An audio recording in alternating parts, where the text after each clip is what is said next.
Hello students, how are you all? I hope you all are fine. I am Sharandeep Kaur and today we are going to start a new chapter of science which is fundamental unit of life, cell. So let me start our chapter. तो बेटा हमारा जो हमारी जो body होती है ना, या हमारी बॉडी या कोई भी लिविंग ऑर्गेनिज्म है, उनकी बॉडी किस चीज़ से मिलके बनती है? वो सबसे जो छोटी यूनिट होती है ना, वो क्या होती है? सेल होती है। ठीक है, फंडामेंटल यूनिट की बात करते हैं। फंडामेंटल का क्या मतलब होता है? जो सबसे छोटी यूनिट होती है, ठीक है, दैट इज सेल। अब जैसे मैटर है ना बेटा, जो मैटर है, हमने बोला था कि जो लिविंग और जो हमने मैटर की बात की थी सेकंड थर्ड फोर्थ चैप्टर में, है ना। हमने क्या बोला था कि जो हर एक मैटर है वो किससे मिलके बनता है? सबसे छोटे पार्टिकल्स, एटम्स एंड मॉलिक्यूल से मिलके बनता है।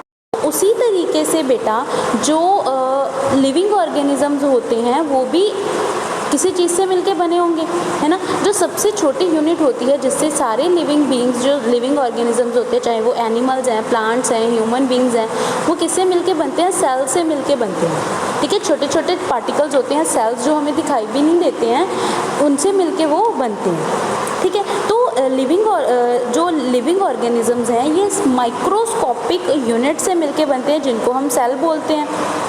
ठीक है, basic structural and functional unit होती है लिविंग ऑर्गेनिज्म की। मतलब क्या है कि इससे ही क्या है, स्ट्रक्चर बनती है किसी भी लिविंग ऑर्गेनिज्म की, एंड जो फंक्शन होता है ना, जो काम है, वो भी सेल के द्वारा ही बताया जाता है। कि जो सेल्स होते हैं, है ना, ये वही सेल्स ही होते हैं जिसके अकॉर्डिंग क्या है, हर एक जो बॉडी का सिस्टम है वो वर्क करता है। जैसे मान लो हमारी बॉडी में डाइजेस्टिव सिस्टम है, रेस्पिरेटरी सिस्टम है, ये सारे जो सिस्टम्स हैं ना, ये छोटे छोटे सेल से मिलके बनते हैं। एंड हर एक पर्टिकुलर जो सेल होगा वो एक पर्टिकुलर फंक्शन में इन्वॉल्व होगा।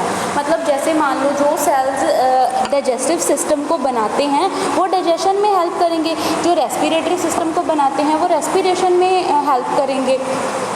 क्लियर है। देन रॉबर्ट हुक एक ऐसे साइंटिस्ट हैं बेटा जिन्होंने क्या किया था, सेल की डिस्कवरी की थी। तो this is very important for you, because आपको MCQs आने हैं तो उसमें डायरेक्ट पूछा जा सकता है कि डिस्कवरी किसने की थी लिविंग सेल्स की? तो वो किसने की थी? रॉबर्ट हुक ने की थी। ये बेटा आपको एक सेल पिक्चराइज करके दिखाया गया है, that is the cell of the onion peel. Onion peel का क्या है? सेल है। ये जो एक छोटी सी यूनिट है ना, ब्रिक टाइप, ये बेटा एक छोटी सी यूनिट है ब्रिक के जैसी, है ना। ये जो ब्रिक है यही मतलब एक हमें क्या बता रही है? एक सेल बता रही है। यही सेल है किसका? अनियन का। ठीक है, अनियन पील का सेल है, इतना सा, ये एक सेल है। फिर ऐसी ऐसी आगे आगे जो यूनिट्स है वो जुड़ती जाती हैं, क्या बना देती है? पूरा एक अनियन बना देती है। समझ में आया? ठीक है, ये हमें ऐसे नहीं दिखाई देंगे, ये माइक्रोस्कोप की हेल्प से एक पिक्चर ली गई है जिसको हमें दिखाया गया है। ठीक है, ये माइक्रोस्कोपिक पिक्चर है, तो माइक्रोस्कोप की हेल्प से ली गई है। हम नहीं ऐसे नहीं देख सकते कि अगर अनियन को देखेंगे तो हमें दिख जाएगा। अगर माइक्रोस्कोप की हेल्प से देखेंगे ना अनियन को, तो इस तरीके की हमें स्ट्रक्चर दिखाई देगी अनियन की। ठीक है, एंड जो सेंटर में प्रेजेंट होते हैं ना, दैट आर दी न्यूक्लियस। जैसे एटम में हमने किए थे कि न्यूक्लियस प्रेजेंट होते हैं, वैसे ही इसके अंदर भी क्या होते हैं बेटा? न्यूक्लियस प्रेजेंट होते हैं। देन है सेलुलर लेवल। सेलुलर लेवल क्या होता है? Most important and fundamental level होता है ऑर्गेनाइजेशन ऑफ लिविंग वर्ल्ड का। मतलब अगर हम सेल्स के बारे में बात कर रहे हैं तो सारे लिविंग वर्ल्ड में जहाँ पे भी मतलब लिविंग बींग्स की, जहाँ पे भी लिविंग थिंग्स की स्टडी की जाती है, ठीक है, वहाँ पे सेल की इंपॉर्टेंस है। देन सेल बायोलॉजी में भी इसकी इंपॉर्टेंस है, बिकॉज अगर हम सेल की स्टडी कर रहे हैं तो उसके स्ट्रक्चर, उसके फंक्शन को डिस्क्राइब करेंगे। वो कहाँ से करेंगे? सेल बायोलॉजी एक टर्म है, मतलब एक ऐसी हम क्लास बोल सकते हैं कि जहाँ पे हम स्टडी करते हैं about the cells of the structure, cell की स्ट्रक्चर की एंड फंक्शंस की। ठीक है, देन एंटन वॉन लोइनहॉफ, इन्होंने क्या किया था? एक इम्प्रूव्ड माइक्रोस्कोप बनाया था। एक ऐसा माइक्रोस्कोप बनाया था बेटा जिसका उसने किसके लिए यूज़ किया? उन्होंने यूज़ किया था डिस्कवरी करने के लिए पॉन्ड वाटर में जो लिविंग सेल्स प्रेजेंट होते हैं ना, उनकी डिस्कवरी की थी इस माइक्रोस्कोप की हेल्प से। एक इम्प्रूव्ड माइक्रोस्कोप बनाया, मतलब जो माइक्रोस्कोप हम यूज़ करते हैं उससे भी एक अच्छा माइक्रोस्कोप बनाया। ठीक है, अच्छे रिजॉल्विंग पावर वाला माइक्रोस्कोप बनाया, जिससे उन्होंने क्या है, पॉन्ड वाटर में लिविंग ऑर्गेनिजम्स की डिस्कवरी की थी। ठीक है। इसके बाद क्लासिफिकेशन करते हैं बेटा हम on the basis of the number of cells. जो सेल्स होते हैं, ऑर्गेनिजम्स होते हैं, ये दो तरह के होते हैं बेटा, एक तो यूनिमॉलिक्यूलर, एक मल्टीमॉलिक्यूलर, एक यूनिसेल्युलर एंड एक मल्टीसेल्युलर। जो यूनिसेल्युलर ऑर्गेनिजम्स होते हैं बेटा वो कौन से होंगे, जिनमें एक सेल प्रेजेंट होगा ऑब्वियसली, एंड मल्टीसेलुलर कौन से होंगे, जिसमें एक से ज़्यादा सेल्स प्रेजेंट होते हैं। तो ऑन द बेसिस ऑफ अगर हम सेल नंबर देखें तो यूनिसेलुलर में एक ही सेल होगा एंड मल्टीसेलुलर में large number of cells present होंगे। ठीक है। अगर हम लेबर की डिवीज़न की बात करें तो जो हम बोल सकते हैं कि जो यूनिसेलुलर ऑर्गेनिज्म होते हैं, देखो लेबर का क्या मतलब है, पहले तो लेबर का मतलब है काम। अगर मान लो एक घर में एक ही बंदा रहता है तो सारा काम उसी को करना पड़ेगा, लेकिन अगर उसी घर में 10 जने रहते हैं तो वो अपना काम बांट लेंगे ना, कि एक काम मैं कर लेता हूँ, एक काम तुम कर लो, है ना, तो वो काम क्या हो जाता है, बंट जाता है। लेकिन यहाँ पे अगर एक ही बंदा है तो वो एक ही बंदा काम करेगा। अब यूनिसेलुलर ऑर्गेनिज्म में क्या होता है, एक ही सेल प्रेजेंट होता है तो सारा काम उसने ही करना है, कोई काम की डिवीज़न नहीं होगी। ठीक है, सारा काम एक सेल ही करेगा। लेकिन मल्टीसेलुलर ऑर्गेनिज्म में क्या होगा, अलग अलग सेल हर अलग अलग तरह के फंक्शन करेंगे। कुछ सेल मतलब रेस्पिरेशन में हेल्प करेंगे, कुछ डाइजेशन में हेल्प करेंगे, कुछ किस चीज़ में, है ना, इस तरीके से इनका फंक्शन क्या होगा, अलग अलग होगा। क्लियर है। देन क्या है बेटा, फंक्शंस, वही है फंक्शंस, बस सारे जो एक्टिविटीज़ हैं वो सिंगल सेल नहीं परफॉर्म करनी है, मल्टीसेलुलर में different cells different function perform करते हैं। जैसे मान लो अगर हम बात करें, एक ए सेल है एक बी सेल है, ए सेल ने क्या करना है, बी सेल ने क्या करना है। अगर ए डाइजेशन में हेल्प करता है, बी रेस्पिरेशन में हेल्प करता है, तो ए रेस्पिरेशन नहीं कर सकता एंड बी डाइजेशन नहीं कर सकता। ठीक है, हर एक सेल का अपना अपना काम होगा।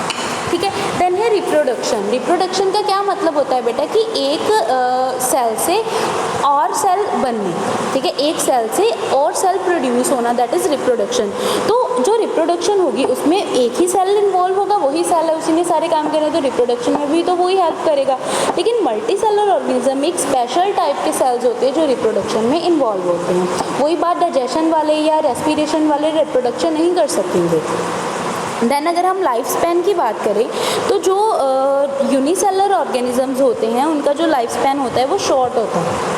ठीक है, मतलब क्या है कि जो छोटे मतलब बहुत कम टाइम होता है, कम टाइम तक ही वो ज़िंदा रह सकते हैं, सेल्स काम कर सकते हैं, ज़्यादा टाइम तक वो फंक्शन नहीं करेंगे।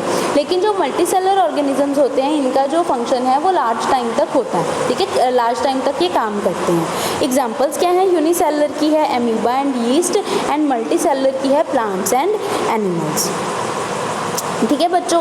देन है डिस्कवरी ऑफ सेल। सेल की डिस्कवरी की बात करते हैं, हमने पहले भी कर लिया कि सेल को डिस्कवर किन्होंने किया था, रॉबर्ट हुक ने किया था, कब, 1665 में। ठीक है। देन ऑब्जर्व्ड, कैसे डिस्कवरी की थी, कहाँ पे सबसे पहले इन्होंने सेल देखा था, इन्होंने देखा था observed cell in a cork slice with the help of primitive microscope. जो माइक्रोस्कोप होता है, माइक्रोस्कोप की हेल्प से इन्होंने क्या देखा कि जो बेटा देखो बार्क होती है ना, पेड़ होता है ना, पेड़ होता है, पेड़ की बार्क होती है, बार्क को उन्होंने देखा, जो उसका तना होता है ना बेटा ब्राउन कलर का, वो उन्होंने थोड़ा सा उखाड़ा, उसको हम बार्क बोलते हैं। बार्क पे उन्होंने क्या किया, बार्क की एक स्लाइस ली जिसको कॉर्क बोला जाता है। ठीक है, एंड उसकी डिस्कवरी की, वहाँ पे उन्होंने देखा कि सेल्स प्रेजेंट होते हैं। ठीक है, माइक्रोस्कोप की हेल्प से देखा कि वहाँ पे सेल्स प्रेजेंट होते हैं। जो कॉर्क होता है क्या होता है, एक मतलब सबस्टेंस होता है, बार्क ऑफ द ट्री से लिया जाता है। समझ में आया। देन क्या है बेटा, जो कॉर्क होती है, कॉर्क की स्ट्रक्चर कैसे होती है, इस तरीके की स्ट्रक्चर होती है बेटा कॉर्क की।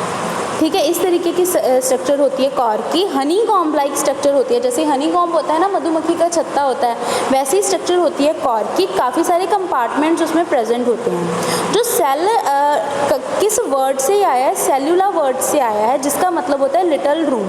तो छोटे छोटे रूम्स होते हैं, छोटे छोटे रूम्स होते हैं, जिससे मतलब जैसे हमने ब्रिक्स बोला था, है ना, जिससे मिलके क्या बनता है, पूरी बॉडी तैयार होती है। Then he published his work in a book Micrographia. उन्होंने, रॉबर्ट हुक ने माइक्रोग्राफिया नेम की एक बुक में क्या है, अपनी डिस्कवरी को पब्लिश किया है, अपनी डिस्कवरी के बारे में लिखा है। इसके अलावा और कौन कौन सी डिस्कवरी हुई हैं, एंटोन वॉन ल्यूवेनहॉफ ने हमने अभी पढ़ा कि इन्होंने क्या किया था, एक इम्प्रूव्ड माइक्रोस्कोप बनाया था जिसकी हेल्प से क्या है पॉन्ड वाटर में जो लिविंग ऑर्गेनिजम्स होते हैं उनके बारे में डिस्कवरी की थी। रॉबर्ट ब्राउन थे बेटा, इन्होंने क्या किया था, न्यूक्लियस के बारे में डिस्कवरी की थी, जो सेल में न्यूक्लियस प्रेजेंट होता है ना उसके बारे में डिस्कवरी की थी। जो परकिंजी थे इन्होंने क्या किया था, प्रोटोप्लाज्म की सेल की डिस्कवरी की थी। अब प्रोटोप्लाज्म क्या होता है, सेल के अंदर ही एक फ्लूइड प्रेजेंट होता है जिसको हम प्रोटोप्लाज्म साइटोप्लाज्म बोलते हैं। ये मैं आपको स्टडी करवाने वाली हूँ, आगे हम करेंगे कि क्या होता है प्रोटोप्लाज्म, लेकिन आप अभी तक ये समझ लो कि सेल में एक फ्लूइड प्रेजेंट होता है, वो उस फ्लूइड की स्टडी किन्होंने की थी, परकिंजी ने की थी।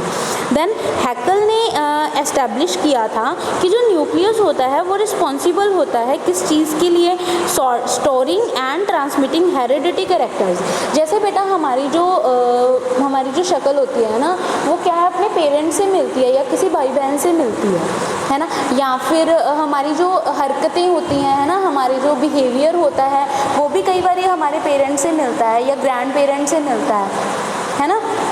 तो वो मैचिंग ये इस चीज़ की मैचिंग क्यों होती है, क्यों हमारे कई बारी हमारी आईज़, हमारा नोज़ है ना, हमारा जो फेस है वो अपने पेरेंट्स या ग्रैंड पेरेंट्स पे डिपेंड करता है। तो वो न्यूक्लियस की वजह से, न्यूक्लियस में कुछ ऐसे कैरेक्टर्स, ऐसे चीज़ें प्रेजेंट होती हैं जो क्या हैं एक ऑर्गेनिज्म से, मतलब पेरेंट्स, ग्रैंड पेरेंट्स में हमारे पेरेंट्स के बीच में आई, फिर पेरेंट्स से हम में आई, ठीक है। वो सारी चीज़ें, इस चीज़ की मतलब डिस्कवरी इस चीज़ के बारे में किसने बताया था, हैकल ने बताया था, ठीक है बेटा।